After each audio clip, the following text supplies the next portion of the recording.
হ্যাঁ, আমার কথা কি শোনা যাচ্ছে?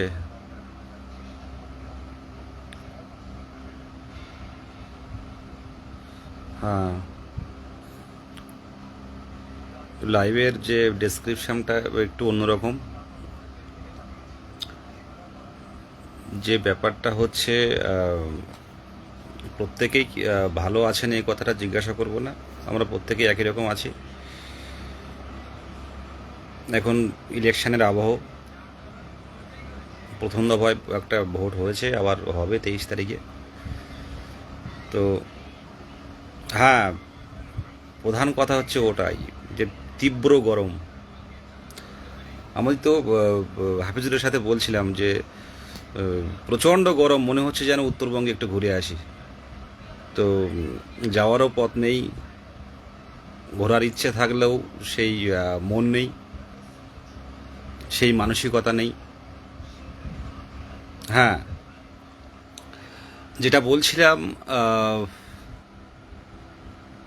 একটা একটা দিন চলে যাচ্ছে, আমরা প্রত্যেকেই জানি। একটা একটা রাত চলছে, একটা একটা দিন যাচ্ছে, 12 12 24 ঘন্টা করে করে আমরা দেখছি। তো যে কথাগুলো বলছিলাম যে ভেঙে পড়বেন না, মাঝে মাঝে আমি আজকের লাইভটা পুরো মোটিভেটের উপরে, মোটিভেশনাল কিছু কথা বলবো। যে দেখুন, দেরি হচ্ছে এটা একটা বড় কারণ। যাদের বয়স পেরিয়ে যাচ্ছে বা বয়স পেরিয়ে গেছে, তাদের ক্ষেত্রে খুব ভয়ের। তো তার মধ্যেও কিন্তু আমরা এই যে আমরা মানে পর্ষদের উপর বিশ্বাস রেখেছিলাম যে 6 মান্থের মধ্যে হয়তো শেষ হয়ে যাবে, কিন্তু সেটা হয়নি। তো এর মাধ্যমেও কিন্তু আমরা কিছু শিখতে পেরেছি। আমরা কিন্তু কিছু শিখতে পেরেছি যে সব প্রতিশ্রুতি কিন্তু সত্য হয় না। এটাও কিন্তু একটা শেখা। সামনের দিনে এই প্রতিশ্রুতি আর মানছি না, যতক্ষণ না পর্যন্ত বাস্তবায়িত কোনো নোটিফিকেশন আকারে বের হচ্ছে, ততক্ষণ পর্যন্ত এটা মানছি না। এটা আমরা শিখতে পেরেছি, মানে সব কিছুই কিন্তু শেখা। আজকের এই মোটিভেশনাল লাইভ যাদের কথা বলবো, যে অনেকে বলছে হয়তো হবে না, কি হবে, পরে কোনো ভ্যাকেন্সি বাড়বে কি না। দেখুন, এই নানা মনির নানা মত, মানে এই সোশ্যাল মিডিয়ায়, বিশেষ করে সোশ্যাল মিডিয়াতে এক এক ক্যান্ডিডেটের এক এক রকম মত। আমি এর আগে বলেছি যে এই 3 বছর যেহেতু অপেক্ষা করতে হয়েছে কোয়ালিফাই করার পর, এটা যদি বছরে, 1 বছরের মধ্যে যদি রিক্রুটমেন্ট হতো, তাহলে এই কন্ট্রোভার্সিগুলো তৈরি হতো না। যারা এসসি তারা একটা গ্রুপ করেছে, যারা এলডি মানে বিশেষভাবে সক্ষম তারা একটা গ্রুপ করেছে, ইডব্লিউএস তারা একটা গ্রুপ খুলেছে, গ্রুপ ডি, এই OBC B, OBC A, SC যাদের বয়স কম তারাও একটা গ্রুপ, যারা এসসি বয়স বেশি তাদের একটা গ্রুপ, যাদের ওভার এজ তাদের একটা গ্রুপ। এইরকম ছোট্ট ছোট্ট গ্রুপ কিন্তু হোয়াটসঅ্যাপে হাজার হাজার তৈরি হয়েছে, লাখের গায়ে চলে যেতে পারে।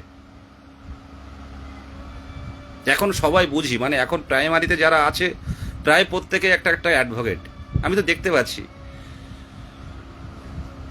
যারা একবার দুবার আন্দোলনে এসে তারা প্রত্যেকেই সব জেনে গেছে যে কি হচ্ছে না হচ্ছে। কোনো মামলা কেউ দেখে না, মামলার কোন উকিল দাঁড়াচ্ছে, কি হচ্ছে, কি রায় হলো, আগের কি হিয়ারিং হয়েছে কেউ জানে না, কিন্তু বিশাল বিশাল পোস্ট করে যাচ্ছে। যে কথাটা বলছিলাম আমি, যে দেরি হচ্ছে, প্রথমত যথেষ্ট দেরি হয়েছে। 3 বছরে এই দেরি হওয়ার কারণের জন্য প্রত্যেকের মধ্যে একটা রাগ অভিমান, কিন্তু কারোর উপরে এটা রাখাটা উচিত নয়। এটা প্রত্যেকেরই, মানে প্রত্যেক, এই যে দেরি হয়েছে এটা প্রত্যেকের কারণেই হয়েছে। এখানে কারোর উপরে কোনো দোষারোপ করা, কারোর উপর কিছু বলা, কারণ প্রত্যেকেই নিজের স্বার্থে, নিজের স্বপ্ন পূরণের স্বার্থে, নিজের বাবা মায়ের মুখে দুটো ভাত তুলে দিতে, নিজের সামাজিক যে সম্মান, নিজের যে এতদিনের পরিশ্রম, এগুলোর জন্যই কিন্তু প্রত্যেকে নিজের জায়গা থেকে লড়ছেন। আপনারা এবং আমিও লড়ছি। কেউ সামনে এগিয়ে থেকে লিড করে, কেউ পিছনে থাকে, এটাই পার্থক্য। কিন্তু একটা বৃহৎ শ্রেণী কিন্তু তারা রাজপথে আসে না, তারা কিন্তু সব কিছু ফলো করে, তারা সব কিছু দেখে, তারা গ্রুপে ঢুকে আছে, তারা সমস্ত দায় দেখে, তারা নেগেটিভ রায় পেলেও তারা উল্টে বলে নানান কথা, কিন্তু তাদের জিজ্ঞাসা করা হয় যে আপনি তো কোনো গ্রুপে নেই, তখন আর কিছু বলে না। এক শ্রেণীর মানুষ এই ঝড় বৃষ্টিতে, এই যখন আম পড়ে, এই কালবৈশাখী ঝড়ে, মালিকের কিন্তু ক্ষতি হয়, কিন্তু এক শ্রেণী কিন্তু আনন্দ পায় যে গাছ থেকে যত আম নিচে পড়বে তত আমাদের লাভ। তত আমাদের লাভ, কিন্তু এক শ্রেণীর মানুষের কিন্তু ক্ষতি হয়। আজকে কে কি করলো, কে কি করছে দেখার দরকার নেই। আজকে 4 থেকে 5 জন মিলে কিন্তু প্রথম থেকেই কলকাতার বুকে কিন্তু আন্দোলন করা হয়েছে। আজকে তাই শিক্ষামন্ত্রীর মুখের সামনে সাংবাদিকরা প্রশ্ন করতে পারে যে আপনি 50,000 ভ্যাকান্সি দিলেন না কেন। কেউ বলতে পারবে না কোনো রাজনৈতিক দল আমাদেরকে চালনা করে, সম্পূর্ণ অরাজনৈতিক একটা সংগঠন। 2022 সালে টেট পাস ডিএলএড ঐক্য মঞ্চ। অনেকে অনেক রকম কমেন্ট আমি দেখি, বুঝি কি বলতে চাইছে, কিন্তু তাদেরকেও বলি যে সব কথা সবভাবে সোশ্যাল মিডিয়াতে কিন্তু তুলে ধরা সম্ভব না। যারা সামনে থেকে যারা লিড করে, নেতৃত্ব দেয়, তারা জানে যে চাপটা কতটা থাকে। আর যে কথা যেটা বলছিলাম, এক শ্রেণী বলছে যে ইন্টারভিউটা যা দিয়েছে দ্রুত শেষ হোক। আজকে মনে আছে আপনাদের কথা, আমি এই শেষ হয়ে আমি 9টা পর্যন্তই করব লাইভটা, কিন্তু কটা বাজে তো হয়ে গেছে তো টাইম। তো যাই হোক, আমি সংক্ষেপে বলছি। আজকে মনে আছে 25শে সেপ্টেম্বর 2025, এই 29শে সেপ্টেম্বর 2025 খুব সম্ভব, যখন নোটিফিকেশানটা এলো তখন কি মনে হলো আপনাদের? যে নোটিফিকেশানটা আমরা পেয়েছি তার কিন্তু 3-4 দিন আগে বারাসাতে কিন্তু আন্দোলন হয়েছিল, টেট বিদ্রোহ বারাসাতে। তখন সবাই আনন্দ পেয়েছিলেন না, যে পেয়েছিলেন তো, যে এই আমরা নোটিফিকেশান পেয়েছি, কিন্তু মনটা কিন্তু এইখানটায় কিন্তু ধাক্কা লেগেছিল তখন, যে 13,421টা ভ্যাকান্সি মাত্র। মনে আছে? আপনাদের মনে পড়ছে যখন ভ্যাকান্সি, যখন নোটিফিকেশানটা এলো এতদিন পর, কি মনে হয়েছিল নিজের মনের মধ্যে? কিন্তু যখন শূন্যপদের কথাটা শুনলে তখন কেমন লাগলো? কিন্তু এই শূন্যপদ পেয়েও কিন্তু এক শ্রেণী খুশি, যাদের একটু একাডেমিক ভালো, তারা মনে করছে কি দরকার, এ হয়েছে এটাই হয়ে যাক, এটা শেষ হোক, যা হয়েছে দ্রুত হোক, আর শূন্যপদ বালুক না বালুক চেষ্টা করা হবে, কিন্তু ইন্টারভিউ দিয়ে শেষ করা হোক। এটা কিন্তু এক শ্রেণী চাইছে।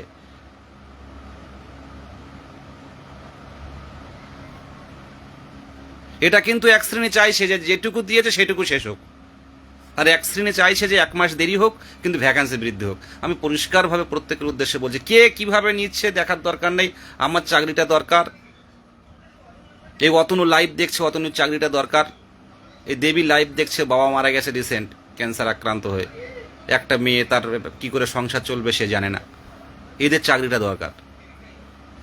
তারা গাড়ি ভাড়া করে সেই পূর্ব মেদিনীপুর থেকে, নন্দকুমার থেকে ওই এখানে এসছে খুব সম্ভব। আর ভ্যাকান্সি বৃদ্ধি না হলে এই অতনু, এই সদানন্দ, এদের মতো এই যে 40-এর কাছাকাছি বয়স, পুরনো একাডেমিক, এদের বেরোবে, কিছু বেরোবে, কিন্তু সকলকে কিন্তু নিয়ে বেরো হওয়া সম্ভব হবে না। আমরা কিন্তু দিকে দিকে এটা প্রত্যেকেই জানি। কিন্তু প্রাইমারি স্কুল, আমি গতকাল আমি আসতে আসতে একটা বক্তৃতা শুনছিলাম, যে এখান থেকে এই পর্যন্ত একটা রোডের নাম বলছে, একটা এরিয়ার নাম বলছে, যে সেখানে কটা প্রাথমিক স্কুল, মানে নতুন সরকারি প্রাথমিক স্কুল তৈরি হয়েছে। আচ্ছা, এটা হয় কিন্তু, যেমন বেসরকারি স্কুল হচ্ছে তেমন কিন্তু সরকারি স্কুলও তৈরি করা যায়। মানে এটা সরকার তৈরি করতে পারে, প্রাইমারি হোক, আপার প্রাইমারি হোক, এইচএস হোক, এগুলো কিন্তু সম্ভব। কিন্তু প্রাইমারি স্কুল তো আমার দেখা, আমি কোথাও দেখিনি সরকারি প্রাইমারি স্কুল নতুন হয়েছে, আমার জীবনে আমি দেখিনি। এটা ভাবুন তো ভালো করে। কেউ রাজনৈতিকভাবে নেবেন না, কে কোন দলের সাপোর্টার সেটাও আমি জানি না। যে কোনো প্রাইমারি স্কুলকে তৈরি হয়েছে কোথাও নতুন প্রাইমারি স্কুল, মানে কি তৈরি করা যায়? মানে ঠিক না, আমি ভুল বলছি না তো, যে তৈরি করা যায় কি না? প্রাইমারি স্কুল তো তৈরি করা যায়, এক্সট্রা বাড়ানো যায়, যে এই এরিয়াটা স্কুল নেই, এখানে একটা দরকার। সেটা তো আমি আমি আমি জীবন মানে আমি দেখিনি কোনো দিন নতুন প্রাইমারি স্কুল হতে। মানে জ্ঞান হওয়ার পর থেকে। তাহলে আপনাদের মনে কোনো প্রতিবাদের ঝড় ওঠে না? এই যে প্রত্যেকটা স্কুলে একটা করে ভ্যাকেন্সি বাড়লে 49,000 ভ্যাকেন্সি, আপনারা এই 10,000 ভ্যাকেন্সি নেবেন, 48,000 পড়ে থাকবে, মনে ঝড় ওঠে না? আজকে আমি যদি কোনো কারণে হারিয়ে যাই, বা অন্য কেউ যারা লিড করে হারিয়ে যায়, আপনারা কি লড়াই করবেন না? আজকে যদি বাবা মায়ের পাশে আপনারা না দাঁড়াতে পারেন, আজকে অসুস্থ বাবা যদি চিকিৎসা না করে সেই বাবাটা হারিয়ে যায়, আমাদের জীবন তো একবারই জীবন, আর জীবন নেই। কত বছর চাকরি করবেন? আমরা যদি 33 বছর বয়স হয়, আমার যদি 32-33 বছর বয়স হয়, কত বছর চাকরি করব? তারপর কি করতে পারবো আমি? কারোর প্রশ্ন জাগে না? জীবন তো একটা, কিন্তু বাড়িতে বসে কেন দেখেন? আজকে আমি হারিয়ে গেলে আপনাদের মধ্যে এমন মানুষ উঠে আসতে হবে, না হলে কিন্তু দিন দিন কিন্তু বঞ্চিতই থেকে যাব। আর আমি শেষে একটা পোস্ট করেছি পরিযায়ী শ্রমিকদের নিয়ে, আপনারা পড়বেন একটু, যাদের মনে হয়। কিছু মানুষ তো একটা বৃহৎ অংশ তো ফলো করেন, আমাকে পড়েন এবং দেখেন।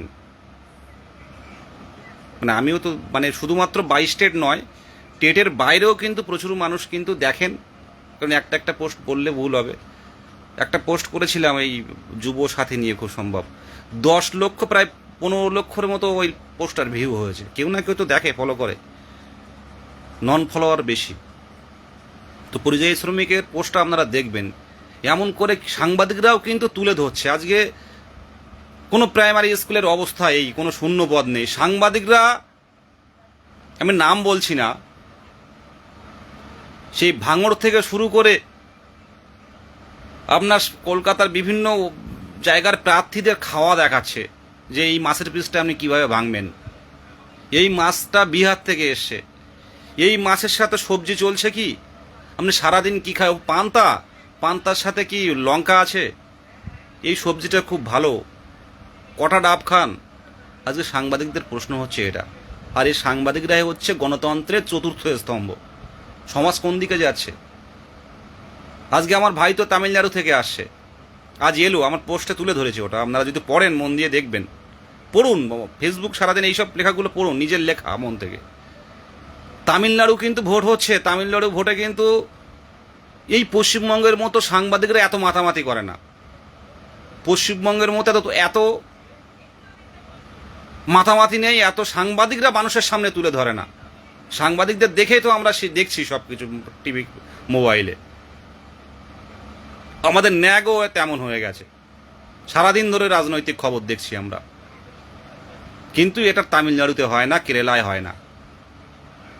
সেখানে মানুষ সেই 18 বছর থেকে প্রাপ্ত হওয়ার পর থেকে একদম 80 বছর পর্যন্ত কাজ করে যাচ্ছে নর্মাল কারখানায়। সেই কারখানায় কাজ করবে, কোম্পানিতে কাজ করছে, কারখানা বলে না, কোম্পানি বলে। যার যেমন বয়স তার তেমন কাজ। সেই কাজে মানে পিএফও রয়েছে, যা যা একটা সরকারি সুযোগ সুবিধা, সেই সব কাজে আছে। সে কাজ কোনোদিন যাবে না, তো আপনাকে প্রেশার দেবে না। তারা সোম থেকে শনি কাজ করছে, রবিবার দিন আনন্দ উৎসব করে এক জায়গায় বসে, আবার সকাল সকাল গিয়ে ঘুমিয়ে পড়ে, আবার ভোরবেলা ওঠে, 10টায় কাজে যায়, রান্না বান্না করে ভাত টাত গুছিয়ে নিয়ে আবার 5টায় বাড়িতে আসেন। তামিলনাড়ুতে এমন সিস্টেম। আজকে বাঙালিরা সেখানে গিয়ে কাজ করে সেই পয়সা এনে তারা বাড়িতে 3-4 তলা বাড়ি দিয়েছে। সরকারের অপেক্ষায় তারা থাকে না যে সরকার বাড়ি দেবে, সেই অপেক্ষায় আমি বাড়ি করব। এই অপেক্ষায় বিশেষ করে 8, 9, 10, 11, 12 যারা পাশ করেছে, পাশ করে বাইরে বেরিয়ে গেছে, তারা এই সরকারের এই বাড়ির অপেক্ষায় থাকে না। তারা নিজেরাই 3-4 তলা বাড়ি করে নিচ্ছে বাইরের রাজ্যে কাজ করে।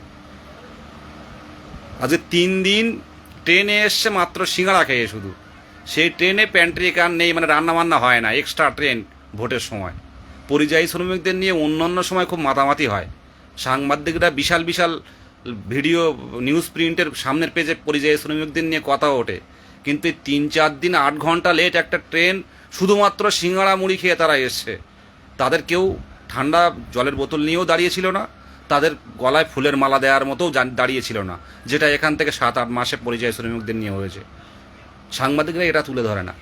আর আমরা তো দূর, আমরা তো অনেক দূরে। প্রাইমারি স্কুলগুলোর ভগ্ন দশা যদি সাংবাদিকরা দিকে দিকে স্কুলগুলোর ছবি তুলে ধরতো, আজকে হয়তো এই সমস্যার সম্মুখীন হতে হতো না।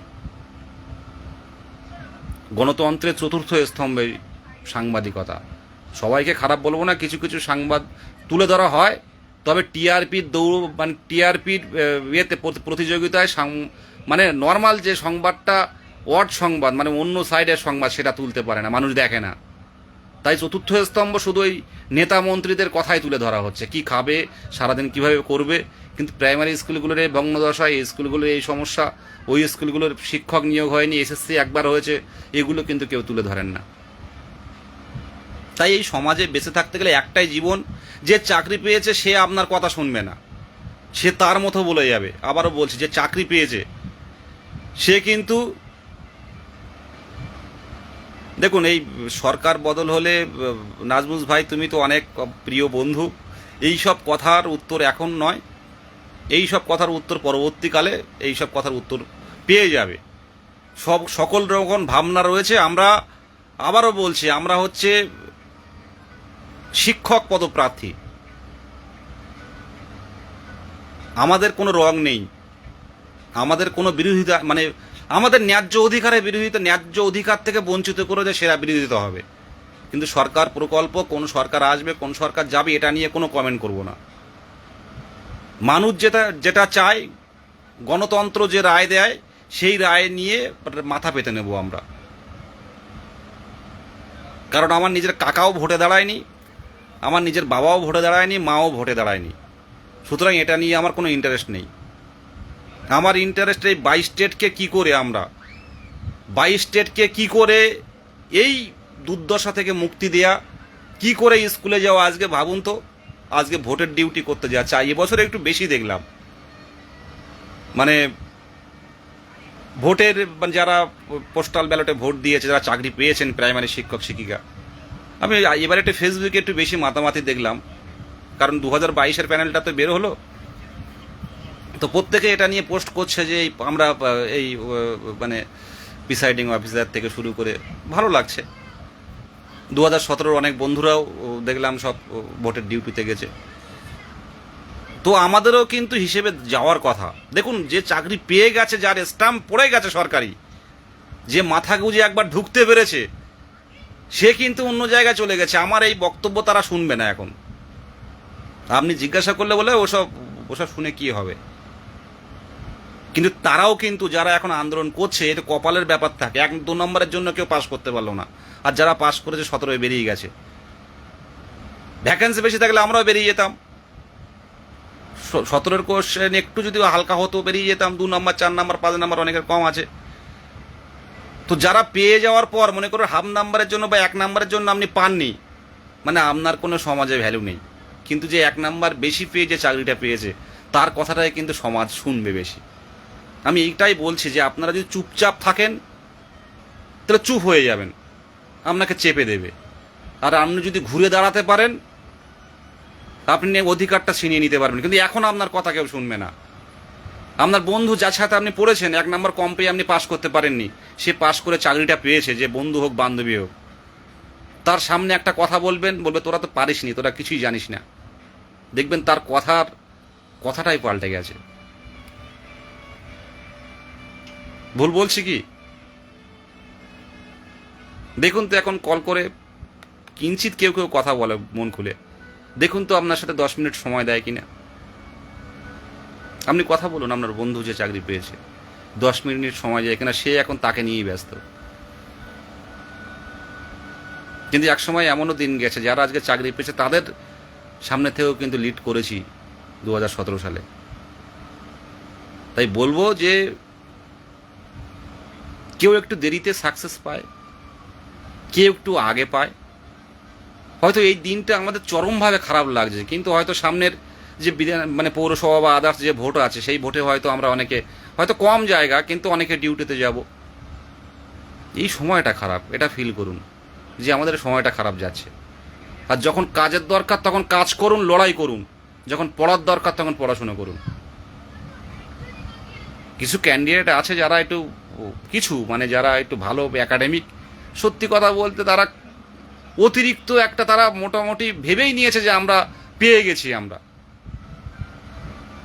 আমি দেখছি তো, যারা প্রথমের দিকে আন্দোলনে আসতো, একটু ভালো একাডেমিক তাদের দেখেছি আমরা, তারা এখন মোটামুটি তাদের অবস্থা, তারা চাকরি পেয়ে গেছে, এরকম একটা ব্যাপার।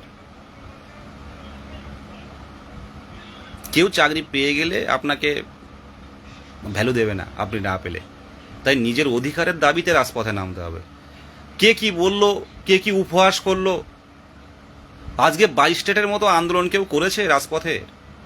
যত বড় 2014, 17, 2012-র ক্যান্ডিডেটের যারা চাকরি প্রার্থীদের লিডার আছে, বলুন তো দেখি 2022-এর মতন আন্দোলন হয়েছে কিনা। আইনি পথেও যথেষ্ট লড়াই হয়েছে।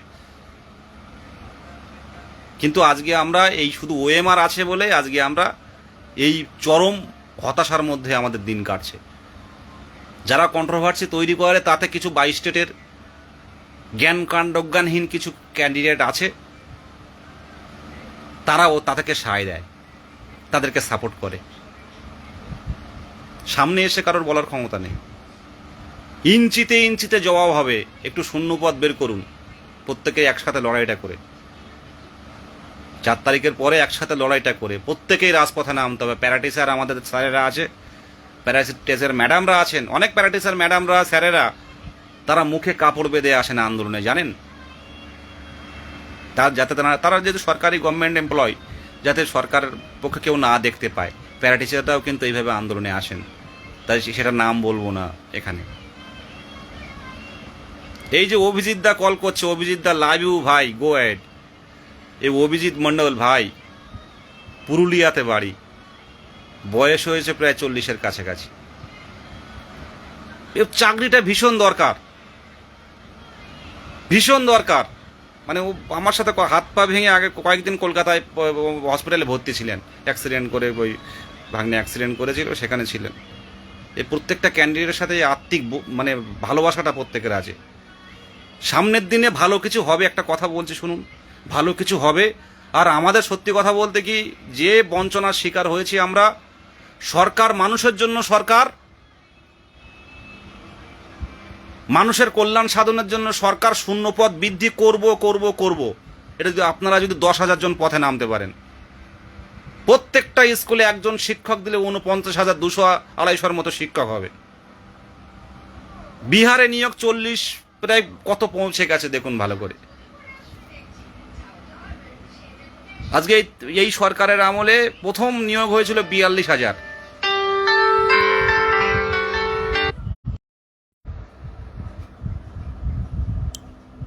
প্রথম হয়েছিল 42,000। ফোন আসছে বারে বারে। তো সেই 42,000-এর পর 16,738, তারপর 16,500, তারপর 13,000-এর কাছাকাছি, তারপর আমাদের এই রিক্রুটমেন্টটা হলো।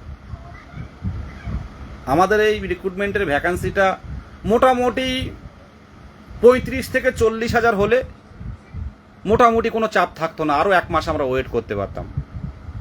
আমি একটা কথা বলি, আপনি শুধুমাত্র অনুনয় বিনয় দিয়ে কিন্তু এতদিন দেখা হয়েছে, আবেদন নিবেদন নীতি দিয়ে এতদিন দেখা হয়েছে। স্যার করুন না স্যার, 10,000 ভ্যাকেন্সি দিন স্যার। সবাই সরকারের দিকে আঙুল তুলে দেন যে সরকার যা করবে তাই হবে। আর আমরা 3 বছরে আমরা মুখ্যমন্ত্রীর সাথে দেখা করতে পারিনি, যা করেছে রানিং অবস্থায়, কিন্তু বসার সেই জায়গাটা তৈরি করতে পারিনি। ভাবতে পারছেন আপনারা? আমার এই লাইভটা কিন্তু কোনো নেগেটিভ কথা, বিভ্রান্তি ছড়ানোর লাইভ নয়। আমি লাইভটা প্রায়ই করি, সম্পূর্ণ অরাজনৈতিক। এই লাইভটা কোনো রাজনৈতিকভাবে অনেকেই দেখেন, এই লাইভ যা ভিউ হয় আমি দেখি।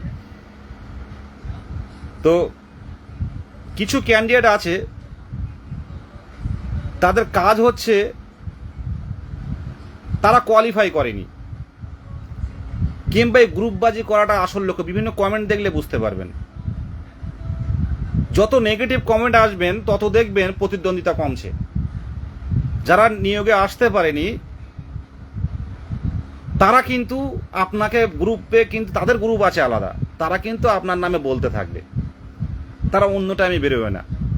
তাদের মনের যে রাগগুলো আছে, যারা নিয়োগে অংশগ্রহণ করতে পারে না বা কোনো কারণে বাদ চলে গেছে, দেখুন আমাকে বলে তো কিছু হবে না, সবগুলো তো সংগঠন ভিত্তিক, প্রত্যেকের সিদ্ধান্ত অনুযায়ী হয়। বিদেশ গাজীকে বাজে কথা বলে কি হবে?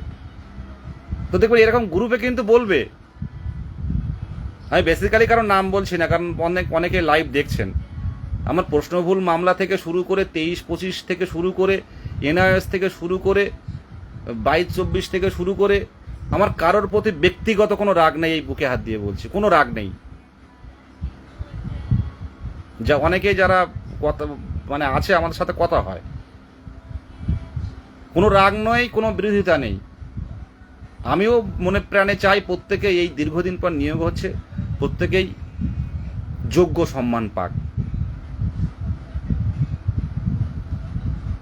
সবচেয়ে খারাপ লাগে 18-20 সেশনের ডিএলএড যারা তারা 18 সাল থেকে তারা বসে বসে 18 গেল, 19 গেল, 20 গেল, 21 গেল, 22 গেল, 23 গেল, 24 গেল, 25 গেল, 26, 9 বছর।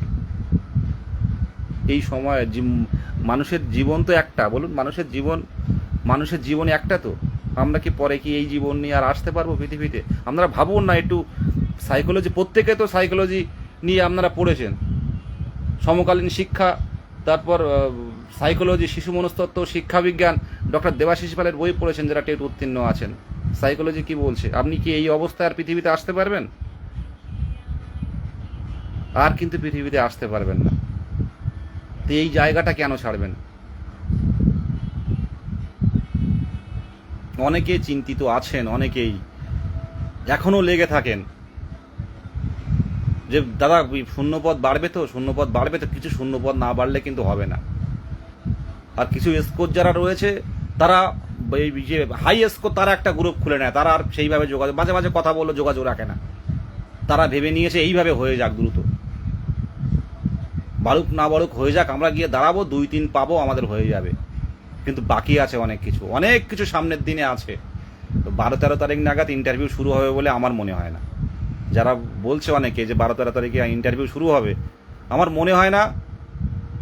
হ্যাঁ, আমার মনে হয় না 12-13 তারিখ শুরু হবে, এটা কথা। আর কথাই আমরা করছে না। গৌতম বাবু তার দেখা করছেন না, গৌতম বাবু আর দেখা করছেন না।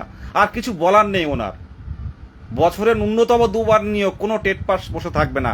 সামনের দিনে প্রাইমারি পর্ষদের সামনে বড় এলইডি স্ক্রিন লাগানো হবে কয়েক মুহূর্তের জন্য, যে এখানে কোনো টেট পাস বসে থাকবে না, বছরে 2বার নিয়োগ কোথায় হলো? আমরা তো সব তো দাঁড়িয়ে আছি।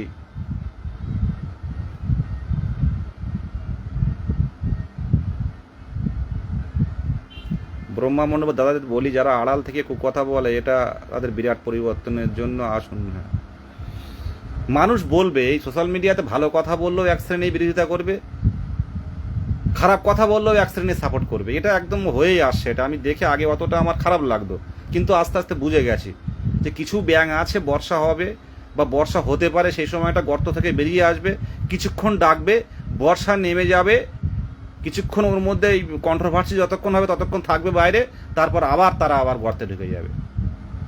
এই এই আবহাওয়ায় লাইভ করার ক্ষমতা কার আছে বলুন তো? কিন্তু আমার লাইভ কোনো সরকারের বা কোনো রাজনৈতিক দলকে নিচু করা বা কাউকে সুবিধা করা দেয় এটা নয়। আর যে কেউ যদি আমার সামনে বসে, সে মুখ্যমন্ত্রী হোক আর প্রধানমন্ত্রী হোক, আমি একদম নির্দ্বিধায়, কোনো ভয় ডরহীন, সুন্দরভাবে, পরিপাটিভাবে গুছিয়ে তুলে ধরতে পারবো। মাত্র 2 মিনিট সময় দিতে হবে। আমার ভয় লাগবে না। ও প্রধানমন্ত্রীর সামনে গেলেও ভয় লাগবে না, মুখ্যমন্ত্রীর সামনে গেলেও ভয় লাগবে না। সেই জায়গা অনেকটাই পেরিয়ে এসেছি। মুখ্যমন্ত্রীর সামনে বলতে বলুন 2 মিনিটে শেষ করব আমাদের বঞ্চনার কথা, প্রধানমন্ত্রীর সামনে বলতে বলুন 2 মিনিটে শেষ করব, পুরোটাই বঞ্চনার কথা। বঞ্চিত করে তো রাখা হয়েছে। কেন 7 মাসে সুযোগ হয়নি ইন্টারভিউ শেষ করার? এটা আপনাদের প্রতিবাদ মনে হয় না চোখে আঙুল দিয়ে দেখাতে, যে শেষ করতে পারলেন না কেন আপনারা? প্রাইমারি পর্ষদ, বিকাশ ভবন, কাদের জন্য এগুলো? এগুলো কাদের জন্য? এগুলো আপনার কি মনে হয় যে গোটা ওয়েস্ট বেঙ্গলে 13,000 ভ্যাকেন্সি আছে মাত্র? এটা কি মনে হয়?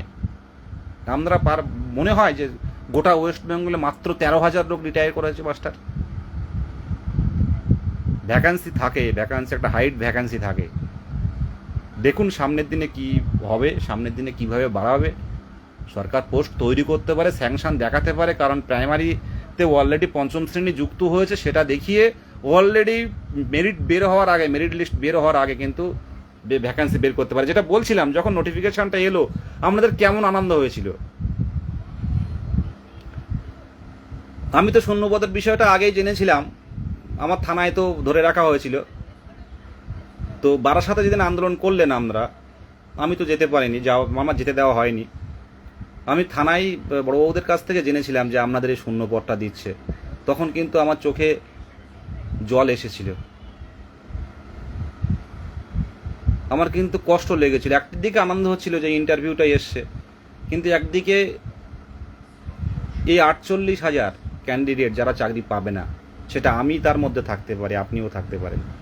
কিন্তু আমরা চেষ্টা করবো যাতে না থাকে। কিন্তু এক শ্রেণীর বাবা মায়ের ছেলে তো থাকবে, এক শ্রেণী আমার ভাইয়েরা বোনেরা তো থাকবে।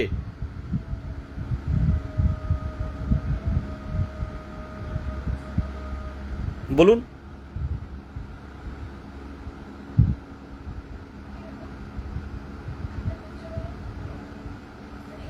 যারা নেগেটিভ কমেন্টগুলো করছে এরা কিন্তু এরা কিন্তু ইন্টারভিউ দিতে পারেনি বা ইন্টারভিউ দিতে পারবে না। মনের যত রাগ আছে বিদেশ গাজীকে এখানে বলে বেরিয়ে যাচ্ছে, সুন্দরভাবে মানে ফুটিয়ে তারা কথা বলে কিন্তু বেরিয়ে যাচ্ছেন। যেদিন নোটিফিকেশন এসেছিল ভালো লেগেছিল, ভালো মানে নিজের মন থেকে বোঝা গেছিল যে ভালো, কিন্তু ভ্যাকান্সির কথা শুনে মনটা খারাপ হয়ে গেছিল। আমি থানায় বসেই খবর পেয়েছিলাম, তার কয়েকদিনের মধ্যে নোটিফিকেশান এলো। যে কথাটা বলছিলাম তখনই ভালো লাগবে যখন দেখবেন যে এত নম্বরে আপনার নামটা আছে, 72 নম্বরে গিয়ে আপনার নামটা আছে, আপনার 1015 গিয়ে আপনার নামটা আছে, আমার নামটা আছে, তখন কিন্তু আনন্দটাই কিন্তু তখনই কিন্তু এই যে মাথার চাপ, এই যে মাথার যে চাপ আছে এটা সব আউট হয়ে যাবে। যে ডিপ্রেশন আছে, যে হতাশা আছে, যে অবসাদ আছে, তখন কিন্তু বেরিয়ে যাবে সব মাথা থেকে। কোনো রোগ, মানসিক কোনো রোগ আপনার সেই মুহূর্তে থাকবে না। এই লাইভ দেখে হয়তো যারা ইন্টারভিউ দেবেন বা এই প্রসেসে আছেন তাদের ভালো লাগছে। দেখুন, আমি সব পয়েন্টগুলো দুটো করে বিচার করি। তো এই যারা টেট পাস করে আছেন, যারা ইন্টারভিউ দিয়েছেন বা দেবেন, তাদের কিন্তু আনন্দ হচ্ছে, কথাগুলো শুনে কিছুটা হলেও আপনাদের ভালো লাগছে। কিন্তু যারা বিএড তারা বাদ চলে গেছে, তাদের কিন্তু মনটা খারাপ লাগছে যে ডিএলএডটা যদি করে নিতাম। যারা এনআইএস, যারা সবাই বাদ যাচ্ছে না, যারা এনআইএস বাদ গেছে বা যাবে বা যাচ্ছে এরকম ধরনের, তাদের কিন্তু খারাপ লাগছে। 23-25 তাদের কিন্তু খারাপ লাগছে, এটা কিন্তু খারাপ লাগে। 23-25 অনেক ছেলেদের সাথে আমার কোর্টে দেখা হয়েছিল, কেউ বোঝে, কেউ আমার উপরে এগিয়ে আসলো, রাগঝাক দেখাচ্ছে যে তোমাদের জন্য এই অবস্থা। আবার কেউ এগিয়ে এসে বললো বিদেশ দ্বারা কী করবে, সবাই চাইবে কম্পিটিশান কমুক। ভালো মন্দ সকলেই মিলে কিন্তু আমরা মানুষ, মোহিত আমরা ছিলাম। কেউ রেগে এসে আমাদের দিকে এগিয়ে আসছে ঝামেলার মতো করে। আবার একটা ছেলে এসে দিলাম ঠান্ডাভাবে বলল যে বিদেশদা তোমাদের কী বল, সবাই তো চায় কম্পিটিশান কমুক। সেও বাড়িতে গিয়ে কল করলো, বাড়িতে বাবার কাছে কল করছে, বাবা হলো না, আমরা জিততে পারলাম না 23-25। তার এই কথাটা শুনে আমারও কষ্ট লাগছিল, কিন্তু কি করব, প্রত্যেকেই নিজের জায়গা থেকে এই কম ভ্যাকান্সি, যদি ভ্যাকান্সিতে 50,000 থাকতো, 8,000 10,000 আরও ঢুকলে অসুবিধা ছিল না, কিন্তু ভ্যাকান্সিটা অনেকটাই কম। যারা দীর্ঘদিন ধরে রাজপথে পড়ে থেকেছে, যারা ধর্ণা করেছে, যারা নবান্নে গেছে, যারা এপিসি ভবনে গেছে, যারা বিকাশ ভবনে গেছে, তারাই তো বাদ চলে যাবে। এই প্রশ্নভুল মামলা হাজার হাজার পিটিশনাররা আছে, অনেকেই পরিচিত আছেন, তারা কিন্তু এই লাইভটা শুনলে তাদের ভালো লাগবে না। দুটো একটা কথা বলে সবাই না, মেন্টালিটি আমি বললাম না, ভালো মানুষ খারাপ মানুষ মিলেই মানুষ। অনেক ভালো মানুষ রয়েছে, অনেক, পৃথিবীতে ভালো মানুষ না থাকলে হয়, পৃথিবীতে প্রচুর ভালো মানুষ আছে যারা অন্যকে দেখে তারা খারাপ লাগে না, তারা তাদেরকে আরও ইন্সপায়ার করে। যাই হোক, যারা টেট উত্তীর্ণ যারা আছেন এবং ডিএলএড করে রেখেছেন আগের থেকে, টেট উত্তীর্ণ প্রত্যেকের উদ্দেশ্যে বলছি, দেখুন নিজের জায়গায় সরে দাঁড়াবেন না, চেপে যাবেন না। কাশ্মীরা লাইভ দেখছে প্রথম থেকে, পূর্ব বর্ধমানের, ও সপ্তাহে 1-2 বার করে ও মেসেজ করে, বিদেশ দাদা কি হলো বলুন, শূন্যপদকে বাড়বে। ওর কিন্তু স্কোর যা আছে আমি শুনেছি খারাপ না, বেশ কয়েকবার কিন্তু আন্দোলনে এসছে হাজব্যান্ডকে সাথে করে নিয়ে, বেশ কয়েকবার থানায় থেকেছে। বারবার একটাই প্রশ্ন যে শূন্যপদ কি বাড়বে, ওই একটাই প্রশ্ন, কারণ সবাই ভয়ে ভয়ে আছে, পারবো তো, নামটা দেখতে পাবো তো, এতদিন অপেক্ষা করার পর নামটা পাবো তো। এই সদানন্দ বসাক, কাশ্মীরা বা যারা যারা আছে আমি দেখতে পাচ্ছি প্রত্যেকেই।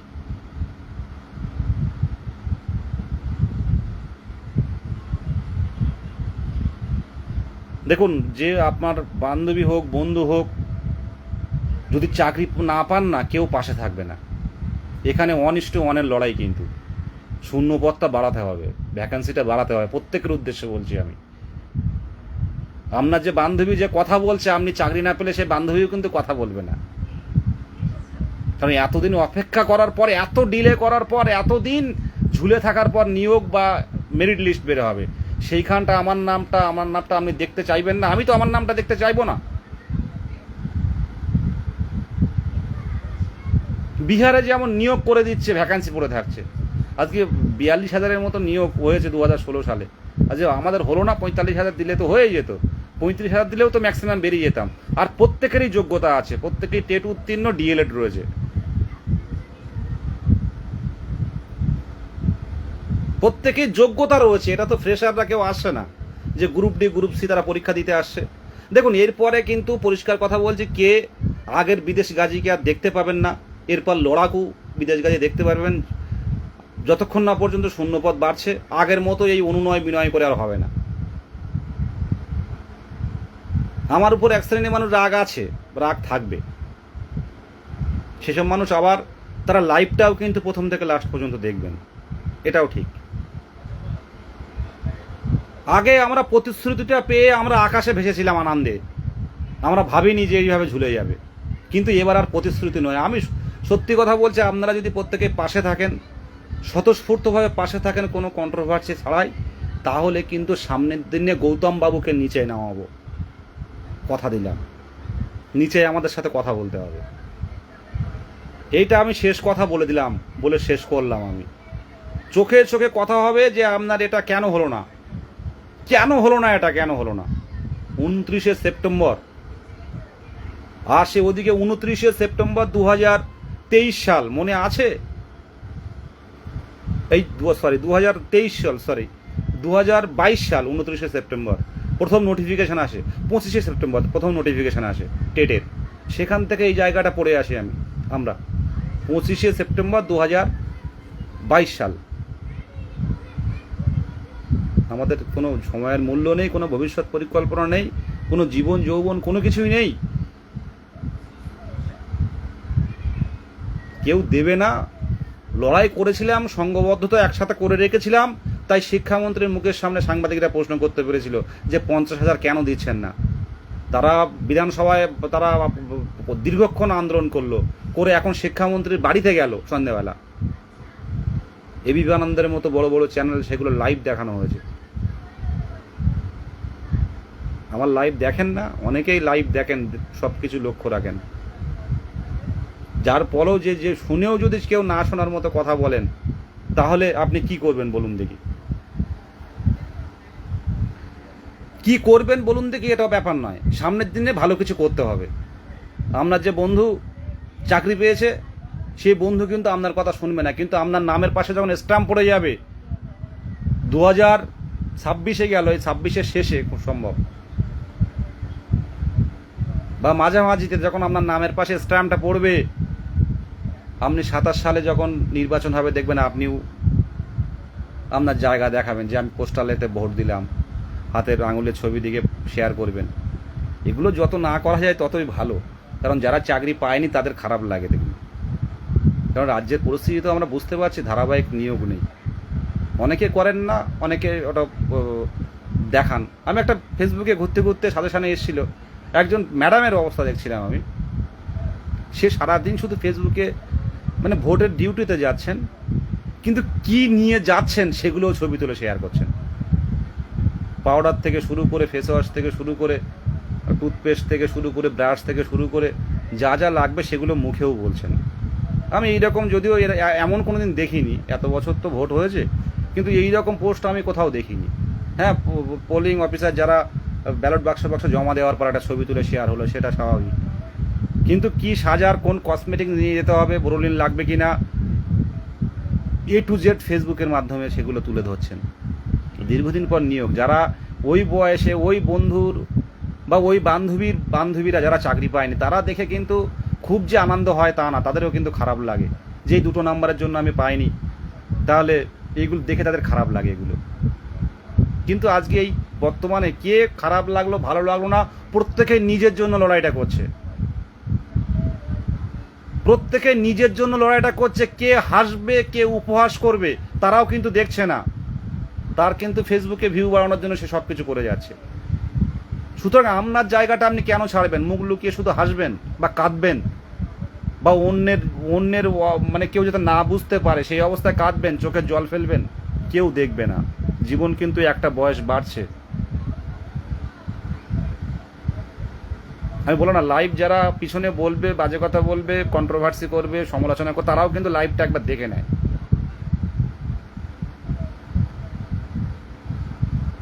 যে চাকরি পেয়েছে সে আপনার অবস্থাটা বুঝতে পারবে না, খুব কম সংখ্যক মানুষই বুঝতে পারে, আপনাকে জ্ঞান দিয়ে যাবে শুধু।